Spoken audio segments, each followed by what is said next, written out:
Bonjour, nous sommes le dimanche 21 décembre, donc jour de solstice d'hiver, en principe, à quelques heures près, qui d'ailleurs correspond plus ou moins à la fête de Noël. Et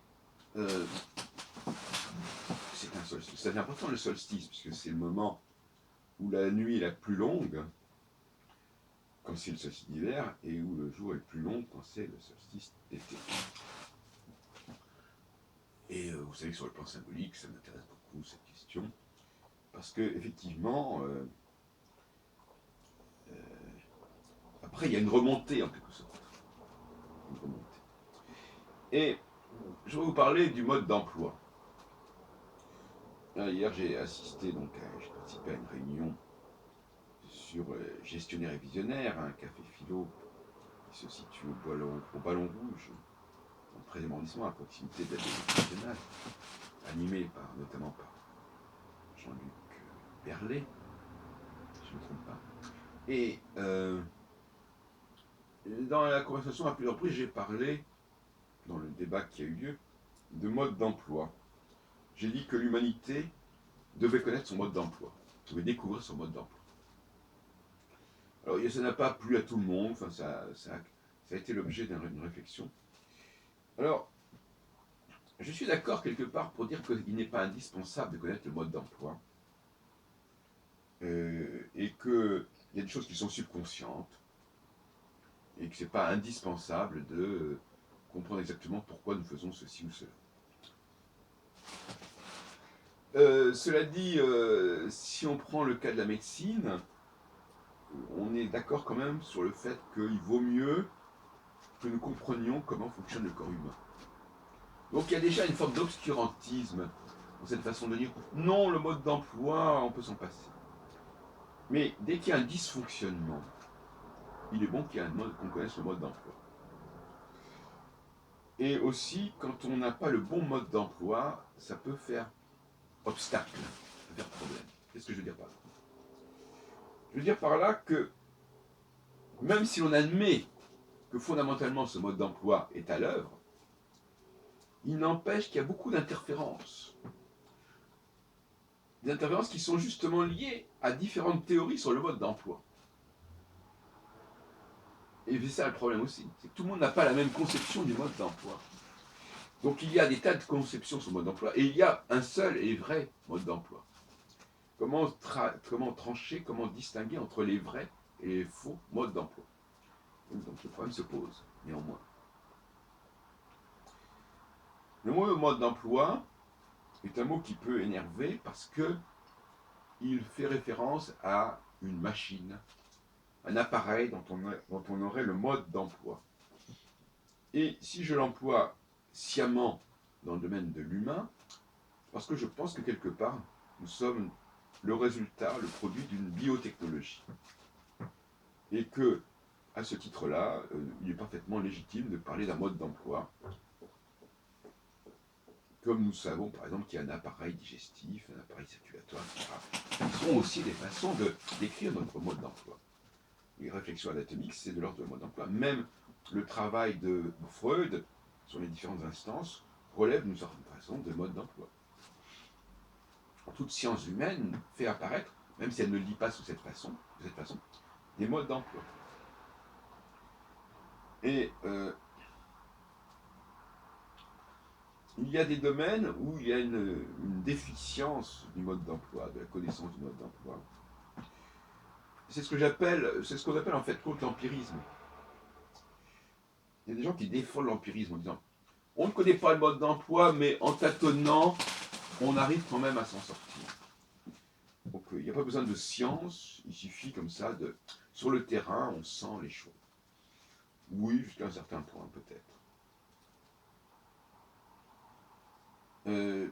Dans le domaine de la prévision, à mon avis, la mode d'emploi est absolument indispensable. Or, si on ne connaît les choses qu'une fois qu'elles se sont produites, c'est un peu court. Mais beaucoup de gens, finalement, se sont résignés à ne pas prévoir. Donc, pas de prévision, pas de mode d'emploi. Donc, c'est une conception un peu appauvrissante. D'un autre côté, vous me direz, est-ce que c'est vraiment nécessaire de connaître comment fonctionnent les cycles de l'humanité, les cycles psychiques, psychosociologiques. Oui, je crois que oui. Je crois que le XXIe siècle, en tout cas, va mettre fin à des siècles et des siècles où on vivait selon des modes d'emploi sans les connaître, sans les définir, sans les décrire. Je pense qu'il est temps de conscientiser le mode d'emploi. Et d'autre part, alors il y a tous ceux aussi qui veulent changer le monde. Ils veulent changer le monde sans connaître le monde, ou sans être certains qu'ils le connaissent, sans qu'ils aient certains qu'ils l'aient compris. Qu'est-ce que ça veut dire? D'autre part, comme je l'ai dit à plusieurs reprises, c'est un problème d'ingénierie. Seul celui qui est capable de comprendre un système peut le transformer, peut le réformer. L'autre jour, je discutais avec une dame, je crois que j'en ai déjà parlé, qui me disait qu'elle voulait changer le monde, que les femmes et les hommes soient égaux, etc., etc. Et je lui ai dit, mais vous connaissez, vous savez ce que c'est qu'une femme ou un homme? Elle me répondit, ça n'a aucune importance. Ce qui m'intéresse, c'est de faire que ce soit comme ça. Je veux que ce soit comme ça. C'est-à-dire qu'en fin de compte, peu importe le mode d'emploi, on s'en fout. Nous, on veut ceci, on veut cela. On veut que A égale B. On veut de la synonymie sociale. On veut que les différents signifiants aient le même contenu. C'est ce que j'appelle moi les contenants. Vous avez 10 contenants, eh bien non, ils ne sont pas 10 contenus différents, ils sont les mêmes contenus. Voilà ce qu'on nous dit. Donc ça, c'est une négation qui peut être quelque part peut-être très excitante, je ne sais pas, peut-être. C'est vrai que le consensus, c'est pas inintéressant un consensus. Que les gens se mettent d'accord pour une certaine philosophie, une certaine représentation du monde, ils projettent sur l'avenir, sans se soucier des modes d'emploi, c'est le fameux débat que j'ai déjà abordé entre savoir et pouvoir. Ils veulent du pouvoir sans le savoir. Ils veulent de la politique sans la science. Et à ce moment-là, voilà, une sorte de conception un peu faustienne, voilà, ben on va changer le monde. Et alors justement, et je terminerai là-dessus, ce qu'on oublie souvent, c'est que tout système implique un changement cyclique. Il y a des civilisations qui ritualisaient les changements de saison, qui ritualisaient même les changements de jour à l'autre, qui remerciaient la divinité que le jour revienne, que la nuit revienne, que les saisons reviennent. Parce qu'elles ignoraient que c'était quelque chose qui était établi. Qu'est-ce que nous savons sur notre liberté si nous ne savons pas quels sont les déterminismes qui pèsent sur nous?